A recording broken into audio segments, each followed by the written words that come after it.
The Middle East is shifting, and Washington just made a move that most Americans haven't been told about yet. Reports are now surfacing that both the Trump administration and Israel have been in contact with Kurdish militia forces, signaling a potential proxy strategy aimed directly at destabilizing Iran from within its own borders. This isn't theory. This is the kind of back-channel geopolitical maneuvering that reshapes entire regions, quietly, deliberately, and with consequences that last for generations. The Kurds have long been used as a strategic instrument by outside powers, and now they're being positioned once again, not for their own interests, but for someone else's war. Iran knows it, Russia knows it, and the people living in that region absolutely know it.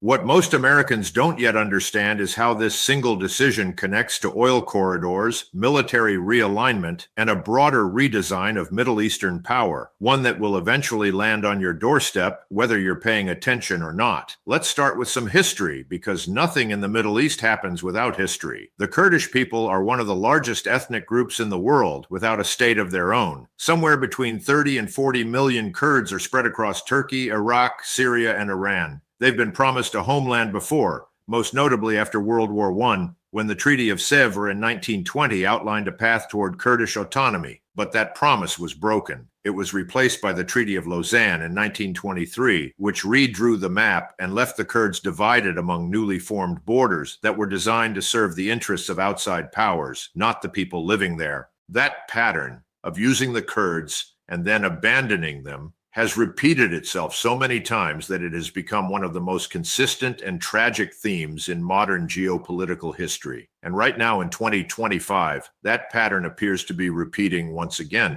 Now let's talk about what's actually being reported. According to multiple intelligence and geopolitical analysts tracking developments in the region, both the Trump administration and Israeli officials have been making contact with Kurdish militia groups, particularly those operating along Iran's northwestern border. The Kurdish militias in question are not a single unified force. There are various factions, some aligned with the PJAK, which is the Party of Free Life of Kurdistan, an Iranian Kurdish separatist group with ideological ties to the PKK in Turkey. These are battle-hardened fighters who have been engaged in low-level insurgency against the Iranian government for years. They know the terrain. They have grievances that go back decades. And now it appears someone in Washington and Tel Aviv sees an opportunity to turn those grievances into a strategic weapon.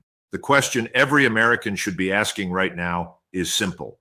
Why? Why are we doing this? And what do we actually expect to happen? Because if you look at the history of American proxy warfare in the Middle East, the record is not encouraging. We armed the Mujahideen in Afghanistan to bleed the Soviets, and we got the Taliban. We destabilized Libya, and we got a failed state with open slave markets. We supported regime change in Iraq, and we spent 2 decades and trillions of dollars trying to manage the chaos that followed. The idea that activating Kurdish militias against Iran is going to produce a clean, controllable outcome is not supported by any serious reading of history. But here we are, apparently moving down that road again. To understand why Washington and Israel are looking at this option right now, you have to understand what's happening with Iran at this particular moment. Iran is under severe economic pressure. The sanctions regime has been grinding away at the Iranian economy for years. The Iranian currency has lost enormous value. Inflation is running high. The population is restless. There have been significant protest movements inside Iran. The kind of social unrest that governments fear because it signals a loss of legitimacy from the inside. On top of that, Iran's regional proxy network, Hezbollah in Lebanon, Hamas in Gaza, the Houthis in Yemen, various militia groups in Iraq and Syria, has taken serious damage over the past year. Hezbollah was hit hard in Lebanon. Hamas has been devastated in Gaza. The network that Iran spent decades building and funding is under enormous strain. So, from Washington and Tel Aviv's perspective, this might look like the right moment to apply additional pressure, to open up a new front inside Iran itself using Kurdish fighters who already have motivation to fight. But here's what that calculation misses. Iran is not a fragile state. It has survived 40 years of sanctions, military threats, and regional conflict. The Iranian government has shown a remarkable ability to endure external pressure and use it as a tool for internal consolidation. Every time a foreign power threatens Iran from the outside, the Iranian government uses that threat to silence domestic opposition and rally nationalist sentiment. The Iranian population may have serious grievances against their own government, but they are also deeply nationalistic. Activating Kurdish militias on Iranian soil doesn't weaken the Iranian government. It potentially strengthens it by giving Tehran a foreign enemy to point to. And that's a lesson Washington has had to learn the hard way over and over again in country after country. Now let's talk about Turkey, because Turkey cannot be left out of this conversation. Turkey is a NATO ally. Turkey is also one of the most vocally anti-Kurdish governments in the region. The PKK, which is the Kurdistan Workers' Party, has been fighting Turkey for decades in a brutal insurgency that has cost tens of thousands of lives. Turkey considers the PKK a terrorist organization. Turkey also considers the PJAK and related Kurdish factions to be part of the same broader Kurdish militant network. So when Washington signals that it's working with Kurdish militias, Turkey notices. Turkish President Erdogan has already demonstrated repeatedly that he is willing to act unilaterally when he feels Turkey's security interests are threatened.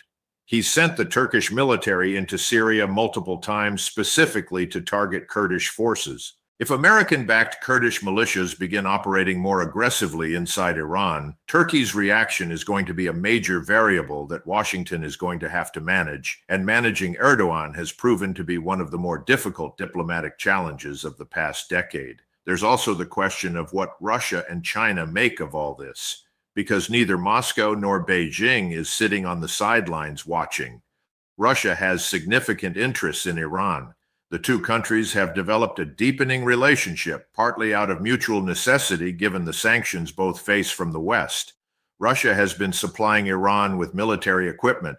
Iran has been supplying Russia with drones that have been used in Ukraine. They are bound together by shared adversaries and shared economic exclusion from Western financial systems. Beijing has also been working to deepen its relationship with Iran through the Belt and Road Initiative and a long-term strategic partnership agreement. For both Russia and China, a destabilized Iran is not in their interest. A chaotic, fragmented Iran on their doorstep or along their trade and energy corridors creates problems neither country wants. So any American or Israeli move to activate Kurdish insurgency inside Iran is going to be met with a counter-response from Moscow and Beijing, even if that response isn't always visible or immediate. Let's also talk about energy, because energy is always part of the conversation when we talk about the Middle East. Iran sits on some of the largest proven oil and natural gas reserves in the world. The Persian Gulf region as a whole is the energy heartbeat of the global economy. Instability inside Iran doesn't just affect Iran. It affects global energy markets, shipping lanes through the Strait of Hormuz, and the energy security calculations of every major economy on Earth. Europe is still trying to stabilize its energy supply after the disruptions caused by the Ukraine conflict.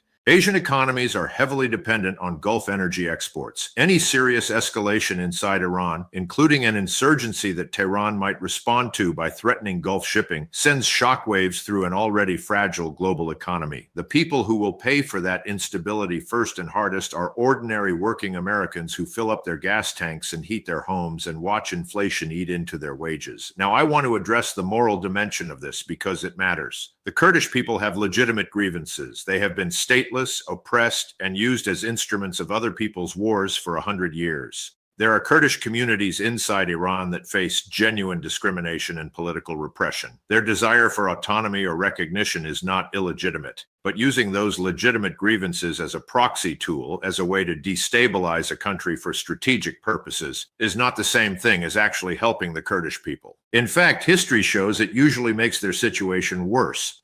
When outside powers use Kurdish fighters for strategic objectives, and then withdraw support once those objectives are achieved or abandoned, the Kurds are left exposed, vulnerable, and facing the retribution of the governments they fought against. We saw this in Iraq in 1975 when the Shah withdrew support from the Kurdish revolt after making a deal with Baghdad. We saw it again in 1991 after the Gulf War, when the United States encouraged Kurds to rise up and then stood by as Saddam Hussein crushed them. We saw it in Syria when American-backed Kurdish forces were abandoned after the defeat of ISIS. The pattern is so consistent and so damaging that continuing it should carry real moral weight in any honest policy discussion. What this situation also reveals is the degree to which American foreign policy in the Middle East continues to be shaped by Israeli strategic priorities priorities. That's not an accusation. It's an observation based on decades of documented policy alignment. Israel has a clear interest in weakening Iran. Iran supports Hezbollah, which sits on Israel's northern border. Iran has publicly stated its hostility to Israel's existence. Iran's nuclear program remains a central Israeli security concern. From Israel's perspective, anything that destabilizes Iran internally is a strategic benefit. But Israeli strategic interests and American strategic interests are not always identical. The United States has global responsibilities, global alliances, and global economic interests that don't always align with the specific security concerns of a regional power. When American foreign policy becomes too closely synchronized with the objectives of any single foreign government, even a close ally, it tends to produce outcomes that don't serve the broader American national interest.